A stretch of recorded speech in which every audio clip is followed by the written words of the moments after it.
Good morning everyone. हमने अभी तक जो भी क्वेश्चंस देखे हैं वो सारे टीजीटी कॉमर्स के 2016 में आए हुए क्वेश्चंस थे, जो हमने ऑलरेडी 1 to 50 क्वेश्चंस हमने देखे डिटेल में, उसका एक्सप्लेनेशन भी हमने देखा। आज हम सिर्फ 10 क्वेश्चन से सॉल्व करने वाले हैं और जल्द ही maybe within a week मैं आपको पूरा कंपाइल करके जो भी मैंने स्टार्टिंग से एंड तक के जो भी 120 125 जो क्वेश्चन या 120 क्वेश्चन जो भी यूपी टीजीटी या पीजीटीज में आते हैं उन सबका एक कंपाइल करके एक सिंगल वीडियो लेके आऊँगा जिसमें सारे क्वेश्चंस होंगे। सो हमारे लिए रिवीजन करने के लिए काफ़ी इजी हो जाएगा। तो चलो स्टार्ट करते हैं। आज का पहला question, cash discount allowed to a debtor should be credited to discount account, customers account, sales account, purchase account. तो आंसर है डिस्काउंट अकाउंट। फ्रेंड्स, मैंने यहाँ पे क्यों आंसर पहले से मार्क कर रखें, बिकॉज बहुत सारे ऐसे स्टूडेंट्स होते हैं जो ऑप्शंस अगर देखते हैं और उसमें अगर राइट ऑप्शंस अगर उनके दिमाग में, जैसे यहाँ पे मैंने रेड में उसको मार्क किया है ऑलरेडी, तो जैसे अगर आप पढ़ते हैं डिस्काउंट अकाउंट तो तुरंत आपके दिमाग में हमेशा रिटेन करके रह जाएगा कि हाँ डिस्काउंट अकाउंट ही आंसर था। अगर बाई चांस मैं अभी सारे ऑप्शन बताने के बाद अगर मैं बता कि उसका आंसर डिस्काउंट अकाउंट है, तो बहुत टाइम हमारे दिमाग में क्या चलता है कि हमारे दिमाग में कुछ और आंसर रहता है। फॉर एग्जांपल हमारे दिमाग में रहता है कस्टमर अकाउंट, बट मैंने बताया डिस्काउंट अकाउंट, तो हमारा जो आंसर है कॉन्ट्रडिक्ट होने लगता है। तो हमारे दिमाग में जब कभी सपोज अगर सेम क्वेश्चन अगर एग्जाम में आ जाए, यूपी टीजीटी के एग्जाम में अगर आ जाए तो हमको लगेगा कि कस्टमर अकाउंट था डिस्काउंट अकाउंट, तो वो हमको ऐसे डाउट होता है। इसलिए मैंने क्या करके रखा है कि पहले से ही आंसर मार्क करके रखा है, ताकि तो आपको रिकॉल करने और अंडरस्टैंड करने के लिए ईजी हो जाए। सेकंड क्वेश्चन हम देखते हैं। थोड़ा ये वीडियो थोड़ा फास्ट करेंगे बिकॉज हमें सिर्फ 10 क्वेश्चन से कवर करने हैं, तो ट्राई करते हैं कि 5 to 6 मिनट्स के अंदर कंप्लीट हो जाए।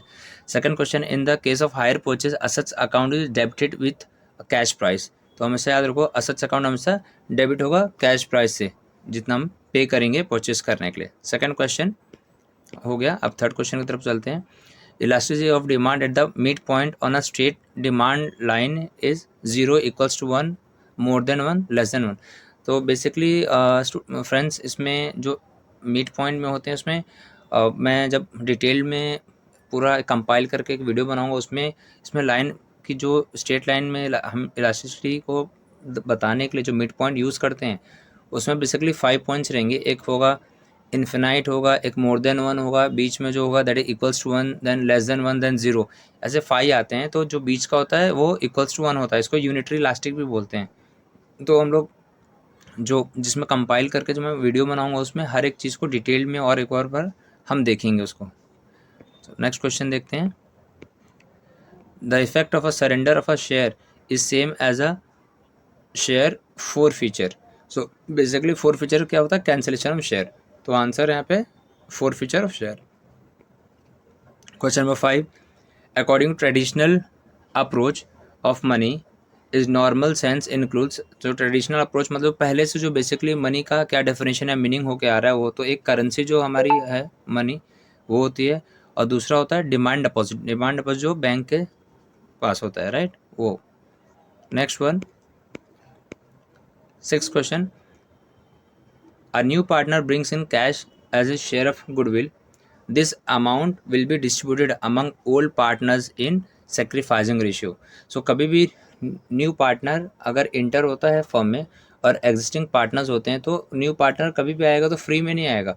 उसको कुछ ना कुछ अपना शेयर ऑफ गुडविल लेके आना पड़ता है, अपना शेयर ऑफ कैपिटल भी लेके आएगा और शेयर ऑफ गुडविल भी लेके आएगा।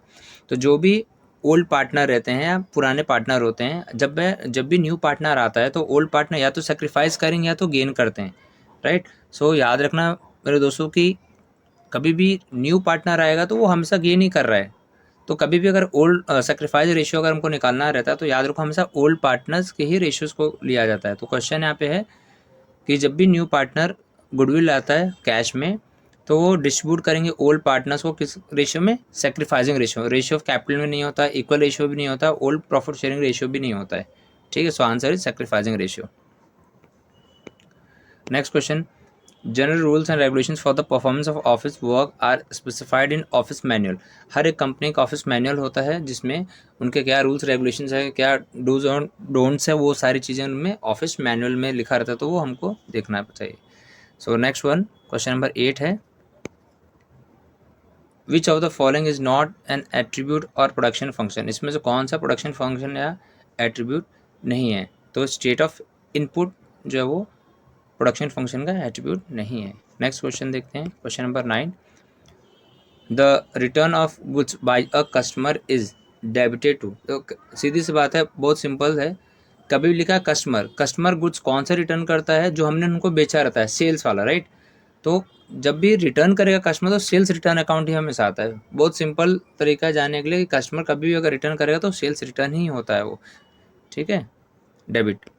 नेक्स्ट है question number 10, in case of instalment payment system total interest receivable by the seller is credited to interest suspense account. तो दोस्तों ये आज के 10 क्वेश्चन थे।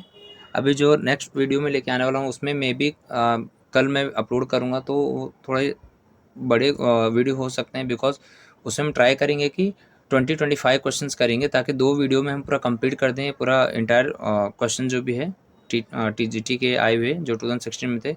और फिर उसके बाद एक वीडियो लेके आऊँगा जिसमें कंपाइल करके हम पूरा बनाएंगे। चलो, thank you and thanks for watching my video.